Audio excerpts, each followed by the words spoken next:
Hello, my name's Christi Scarrow. Welcome to Messy Leadership, where we talk about the hard stuff in managing people. Today, I'm really excited to welcome Bruce Tunnicliffe. He's the owner and president of VEI Contracting. Thanks for being here, Bruce. Yeah, thank you for having me. Appreciate it.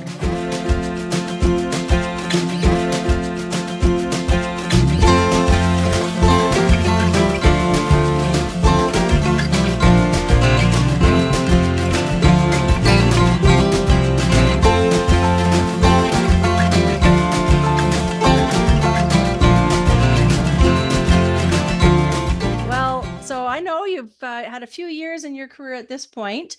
I'd love to hear a little bit about some of the lessons that have shaped you as the leader you are today.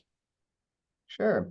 I thought to answer that question, I would give you a bit of a background to shape my view of things. So I have been I've been running VEI contracting for just over 20 years. And before that, I worked in consulting, and then before that, a master's degree. And I thought my learnings sort of dated back to my education in my master's of engineering degree.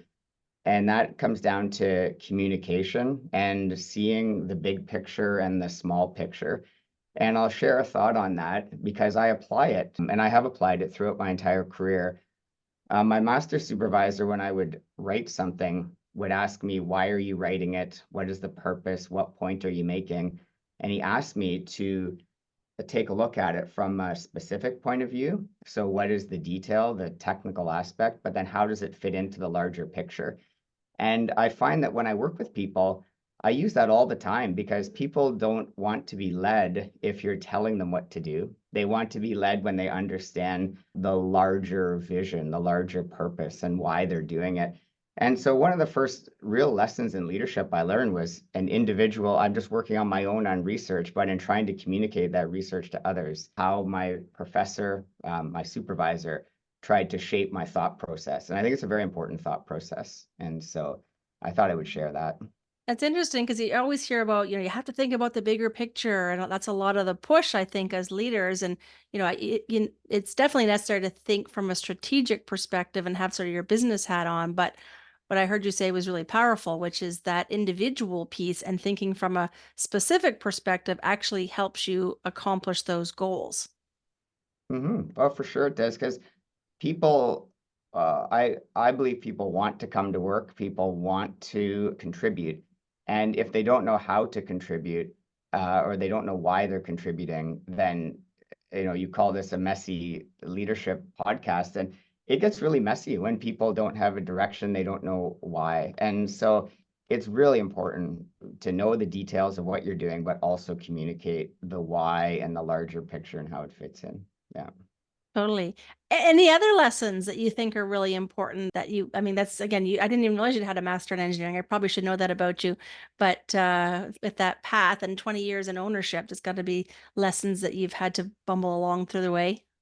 Yeah, I'll share something else. So when I started working and I was, leading a small team, and then when I started VEI, and I had to become more careful with my time. And so I'll share a perspective of a leader and how you can work with people on the team. And that is, I had to learn, if you've ever seen the four-box matrix of important and urgent and not important and not urgent. And so people expect a leader to be able to efficiently run a team. And I think we've all worked for a boss or somebody who is just disorganized, and it doesn't work. You don't want to follow a leader that's like that. And so I had to learn to identify the tasks that I was working on as what's important and urgent and what's important and not urgent, and don't get sidetracked with just non-important, non-urgent tasks. And I know it's a general thing to say, but when you work and you work with people, you realize how people get sidetracked with things that aren't leading towards that bigger picture, that goal that you're trying to achieve. And it's pretty easy to identify when you start thinking and start talking the language. Is it important? Is it urgent? Or is it not important? And so I try to implement that on myself and also on my team, because I think it leads to a happier team. And there's all different levels of people in a team. I also believe everyone's equal, so it's not like one person is better than another, but if you have an administrative person on your team, you have an engineer on your team, you have a marketing person on your team, you should sort of know that if you have a non-urgent, non-important task that but needs to be done somehow, like maybe booking a flight or organizing something, that you can work with people and delegate. So delegate that to an admin person so that you make yourself more available to your team and you make other team members sort of function at a higher level. And so that's a little meandering thought there, but in order to know what tasks are important, and I guess the second thing is how to properly delegate. And if people are delegated to, they understand their role too and know that, oh, this is a task that I need to help with because it's better for the entire team. Yeah, I think that delegation bit is really hard, especially you're entrepreneurial and you started your business. And, I find a lot of entrepreneurs, owner-led companies, that delegation is really difficult because it's like, this is my baby. I got to be careful. I don't necessarily trust others. But it sounds like from a foundational perspective, you've recognized that and helping others to think that way because of the way you've prioritized. Yeah, yeah, it's interesting. It's really what you kind of know when you have a well-functioning team and when it's a bit disorganized. And there's a few simple things that you can look at. And open communication is important as well to make sure people understand what you can do and what you can't do. Actually, if I can comment for a minute on culture, do you Yeah. ever talk about culture with Oh, yeah, for leadership? sure. I know it's really essential. So yeah, tell me your thoughts on that. So I think that a high functioning team and a high functioning leader can perhaps only be that way with an appropriate culture. And so you have to question who defines the culture in an organization or in a team or in a division, whatever your section is that you're in. Because if you have, well, let me say what a positive culture I believe is, and I think what you need is you need open communication, honesty, like mutual respect. You need supportive leadership. You need the ability to have careful risk taking and supporting risk taking. And so if you have that, you have a team that can talk through problems and work it out. And if you have a negative culture, any error is you yell at a person, the person becomes demotivated. And so it's really tough about being a good leader when you don't have a good culture.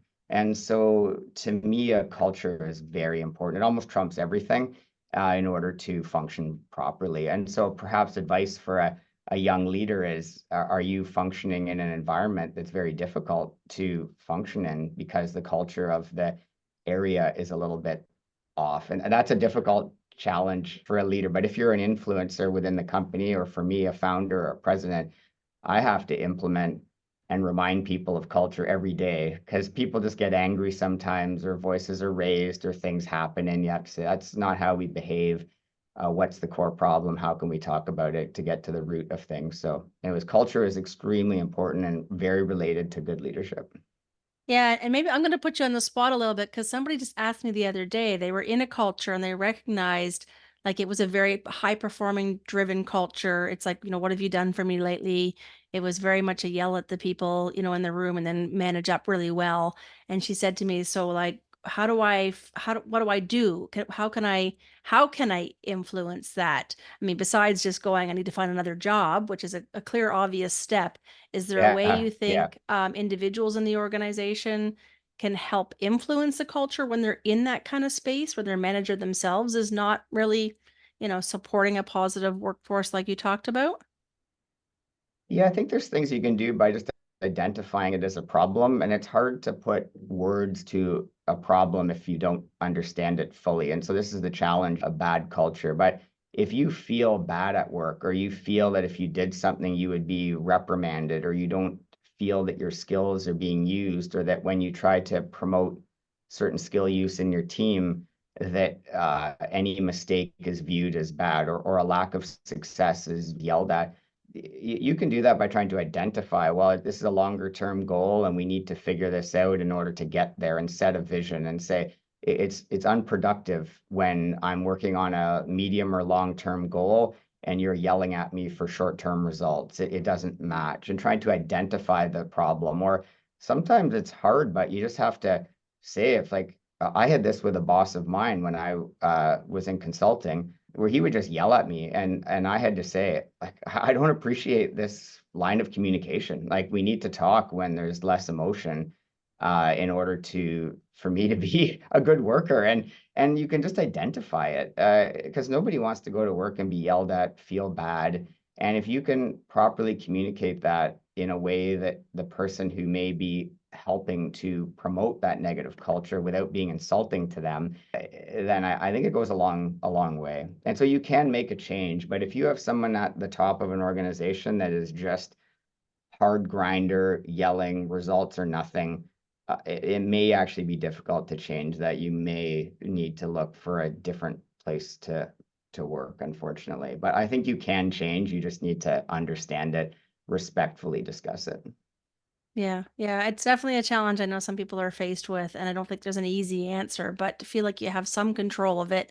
But ultimately, you're right. If it's reinforced by the entire leadership or by the main leader, it's gonna be difficult if they're not in a place to hear Yeah. that kind of feedback. So I appreciate you sharing that. Just given that you were talking before we started the podcast quickly about just the growth your company's going through right now, amazing, and but also then potentially causing new challenges in leadership. And so what are some of the challenges that you are facing right now, and some of the things that, strategies that maybe you're thinking about or trying to work towards so you can make things a little bit easier?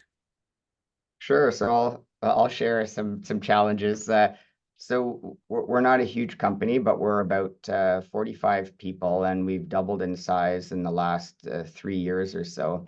And so we have a lot of new people, and that by itself creates some challenges because they have to be educated with how do we work and what are expectations. A simple thing is we try to have no email after 6 o'clock policy, a real separation between work and home, and so that's a culture aspect.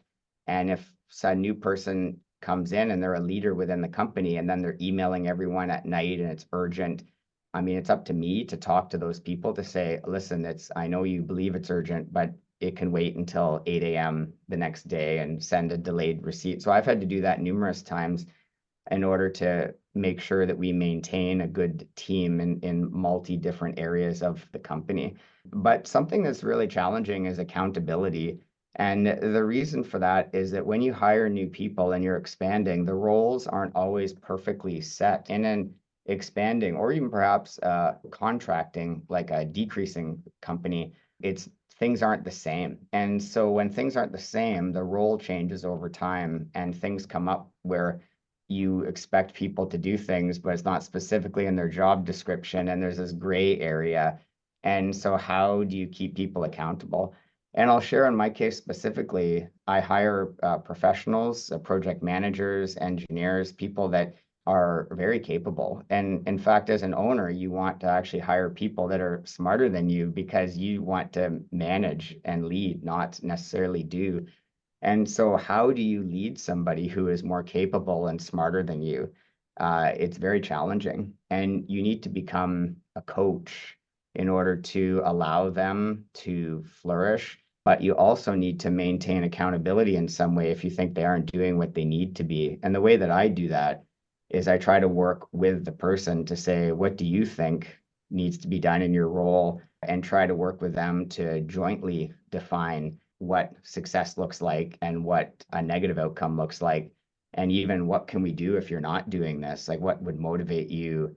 And you work with the person. So I've never been a dictator to say, I don't like it, yell, implement some random thing on them that they don't like, but work with the person in order to have it. And that's a big challenge in expanding company, because some people are naturally, call it entrepreneurial, and want to jump into a changing environment, and others shy away from it. And you need to know your people and know your team to a very deep degree in order to work with each person individually. So it's almost never one size fits all. You really have to work with the people in an expanding environment to make sure everyone fits and everyone's happy. That definitely sounds challenging because the bigger you grow, the more people you have to kind of understand or rely on others to make sure that they're having those conversations. Yes. So you can build that sort of first line of defense, so to speak, but it must be harder to I mean, I appreciate the desire to get to know people personally and flex your style based on their needs, but I know it is more difficult the more people you have as part of the organization. So, Hmm. so anything else? We'll wrap up shortly, Bruce. But just anything else that you think is really important to share with people who, are struggling as newer leaders, or even, I'm in this leadership role, and honestly, I really don't like it. It's really hard. I don't know. Yeah. I don't know how to embrace this the right way. What do you think are the key things they should be thinking about? Well, I have a couple thoughts that come to mind. Maybe it's more of a statement or an idea to think on, is that a classic error that can occur, I believe, within a company is an easy example is a sales force. Say that there's five salespeople in a company and one excels. They are great at selling. And the president or somebody higher up from them says, "You are great. I need to create structure within my salespeople. I need them to do whatever I need them to, enter all the contacts into some system, do whatever, follow up. And I'm going to put you in charge. I'm going to put you in a leadership position. I'm going to make you the manager." And so sometimes you can lack skills. Like you may be a great salesperson, but you may not be a good manager. And so I would self-reflect if you find you're having trouble in a leadership position. Is it because you're really good at what you do and you got pushed up into management, and what are your skills as a manager? And I think continual education and learning is really important in that sense. And also what's important is if you don't like it, and what you really like is sales, you like being whatever sales involves on the road, talking to people, closing a deal, and all of a sudden you're a sales manager or a leader and you can't do that anymore. If that makes you upset, then maybe you should become the great salesperson that you are as opposed to a leader. And so, in other words, understand yourself. Know if you're being put in a situation that is challenging, and it's challenging because you don't have the skill set or your natural inclination isn't to manage. I have friends that they went into management, they didn't like it, and they said, "No, I only want to do," they were coders. "I only want to code. I only want to be involved in the technical." You imagine a nerdy coder trying to manage other people, and it just doesn't work. Like sometimes it just doesn't work. But if it does work, then I think you have to learn. So what are the things to motivate people? How do you work with others? You need to become a true coach, a true mentor. You need to understand what you do well and pass it on, but break it down, maybe analyze yourself. There's work to do as a leader, and there's work because you have to think of yourself as you not doing the work, but you need to motivate others to do the work. And that's the idea of leverage. Like if you did it all yourself, you couldn't do it, but you have great leverage of motivating a team and motivating people to go in a certain direction, and it's really rewarding. But it's only rewarding if you start to experiment, understand, and do that. Maybe a final thought, or it doesn't have to be final, but a thought on that is I used to think when I was younger that I always had to improve my weaknesses. I would say, what am I not good at? How do I become better? And there's a thought out there in a book about like working towards your strengths. And I thought, man, that is a really interesting concept. So one I would pass off to say, if you're really good at something, why are you going off on a path to some other area? If you're a good leader, like, man, you dive right into it, like do it. It's very rewarding. And same with your staff. If you have people and there's five people and you're trying to put a round peg in a square hole, it's not working. Well, what are those person's strengths? What drives them? What makes them wake up in the morning and be excited to come to work?